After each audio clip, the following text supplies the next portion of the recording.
शनिवार वाड्यामध्ये नमाज पठण केल्याचा मेधा कुलकर्णी यांच्याकडून आरोप करण्यात आलाय। मेधा कुलकर्णी यांनी याबाबतचा व्हिडिओ शेअर केलाय। खासदार मेधा कुलकर्णी यांनी ट्विट करत आरोपही केलेले आहेत। शनिवार वाड्यामध्ये नमाज पठण केल्याचा मेधा कुलकर्णी यांच्याकडून व्हिडिओ ट्विट केला गेलेला आहे। या संदर्भात अधिक माहिती जाणून घेऊया। प्रतिनिधी बालाजी पोद्दार आपल्याशी जोडले गेलेले आहेत। बालाजी,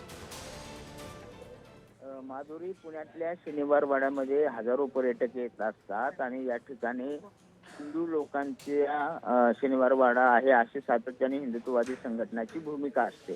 त्याच माध्यमातून जो आहे तो मेधा कुलकर्णी यांना हा व्हिडिओ पोस्ट केलेला आहे।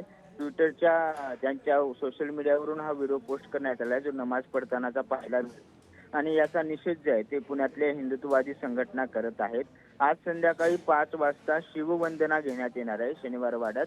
या सगळ्या गोष्टीचा निषेध आणि विरोध करण्यासाठी ही शिववंदनाचं आयोजन करण्यात आलंय, ज्यामध्ये स्वतः मेधा कुलकर्णी सुद्धा सहभागी होणार आहेत। त्यामुळे आता या वातावरणामध्ये ही सगळी परिस्थिती पोलीस किंवा प्रशासन कसं हाताळतं हे पाहणं महत्त्वाचं आहे। हा वाद चिघळू नये अशी सगळी भूमिका प्रशासनाची आहे। मात्र हा व्हिडिओ कुठला आहे, कधी नमाज पाळला गेला, कुणी तिथं आलं होतं, त्याचा सगळा तपास जो आहे तो आता सुरू करण्यात आल्याची माहिती आहे। माधुरी, नक्कीच बालाजी, धन्यवाद दिलेल्या या सर्व माहितीसाठी।